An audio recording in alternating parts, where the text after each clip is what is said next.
بسم اللہ الرحمن الرحیم۔ السلام علیکم ورحمۃ اللہ وبرکاتہ۔ ہم جب بھی گوشت لاتے ہیں تو گوشت بنانے والا اس گوشت میں پوٹا بھی ڈال دیتا ہے، جسے ہم سالن میں پکا کر عمومی طور پر کھا جاتے ہیں، لیکن کہیں نہ کہیں ہمارے ذہن میں یہ سوال ضرور ہوتا ہے کہ چونکہ پوٹا غلاظت ہوتی ہے تو یہ کیا حرام ہے یا حلال؟ کہیں یہ بھی انہی 7 اجزاء میں تو نہیں جنہیں ہمارے نبی اکرم صلی اللہ علیہ وسلم نے حرام قرار دیا ہے؟ ہمارے ہاں 2 طرح کے نظریات پائے جاتے ہیں۔ جو لوگ پوٹا پسند نہیں کرتے وہ کہتے ہیں کہ پوٹا اوجری کی طرح ہوتا ہے، کیونکہ اس میں بھی غلاظت ہوتی ہے اور پوٹے میں بھی غلاظت موجود ہوتی ہے، اس لیے مرغی کا پوٹا نہیں کھانا چاہیے۔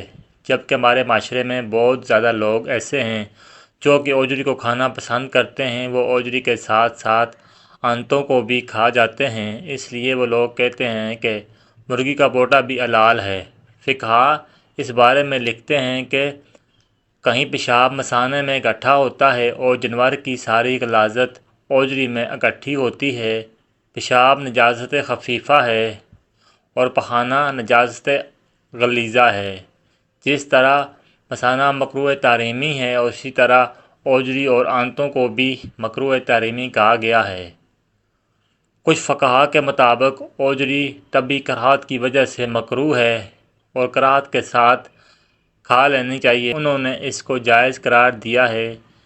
جہاں حرام چیزوں سے پرہیز کرنے کا حکم ہے، وہاں مکروہ چیزوں سے بھی بچنا چاہیے۔ حلال اور حرام کے بارے میں اللہ تعالیٰ نے قرآن پاک میں اس طرح فرمایا ہے کہ وہ اصول صاف ستھری چیزوں کو حلال فرماتے اور گندی چیزیں ان پر حرام کرتے ہیں۔ اس آیات کے حوالے سے نبی اکرم صلی اللہ علیہ وسلم نے فرمایا ہے کہ چیزیں خباثت میں آتی ہیں، ان کو حرام قرار دیا ہے، اس لیے ان کو چاہیے کہ ہم کو حرام چیزوں سے بچنا چاہیے اور حلال چیزوں کو کھانا چاہیے۔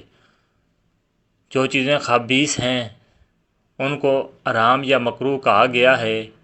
ہم مسلمانوں کو حرام اور مکروہ چیزوں سے پرہیز کرنا چاہیے۔ مسلمان کو علم ہونا چاہیے کہ جب وہ حرام چیزوں کے ایک لقمے کو کھاتا ہے تو اللہ تعالیٰ اس کی 40 دن کی عبادت قبول نہیں فرماتا۔ اس لیے ہر مسلمان کے لیے ضروری ہے کہ حرام اور حلال کے بارے میں فرق کر لیں کہ کس طرح کا رزق حلال اور کس طرح کا رزق حرام ہوتا ہے۔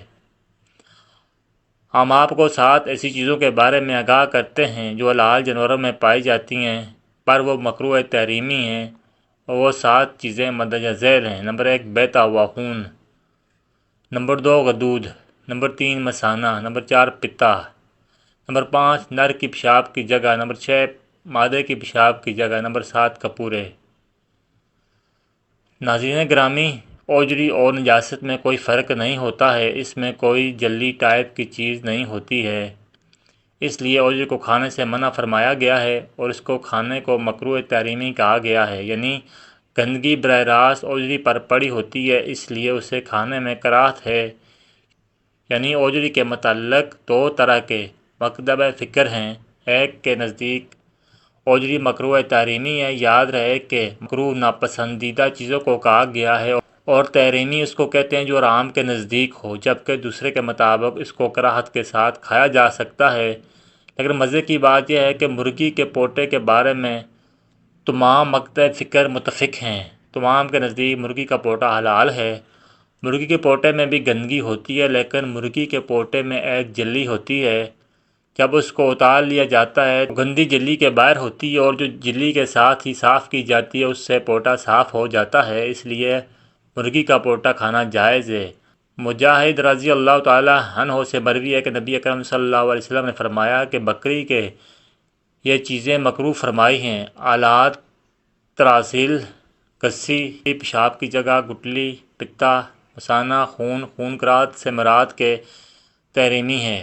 دلیل ظاہر ہے کہ نبی اکرم صلی اللہ علیہ وسلم نے خون کے ساتھ ساتھ باقی 6 چیزوں کو بھی کھانے سے روک دیا گیا۔ ناظرین، یہاں آپ کو بتاتے چلیں کہ کپورے کھانے کو بھی فقہا مکروہ تحریمی قرار دیا ہے۔ اللہ تعالیٰ سے دعا ہے کہ اللہ تعالیٰ ہم کو حرام چیزوں کو کھانے سے بچا لے اور حلال چیزوں کو کھانے کی توفیق عطا فرمائے، آمین۔ ناظرین کرام، اگر یہ واقعہ اچھا لگا تو ویڈیو کو لائک کیجیے اور اچھی ویڈیوز کے لیے میرے چینل اجوا وائی اسٹوڈیو کو سبسکرائب کیجئے۔ ویڈیو دیکھنے کا بہت بہت شکریہ، جزاکم اللہ خیر۔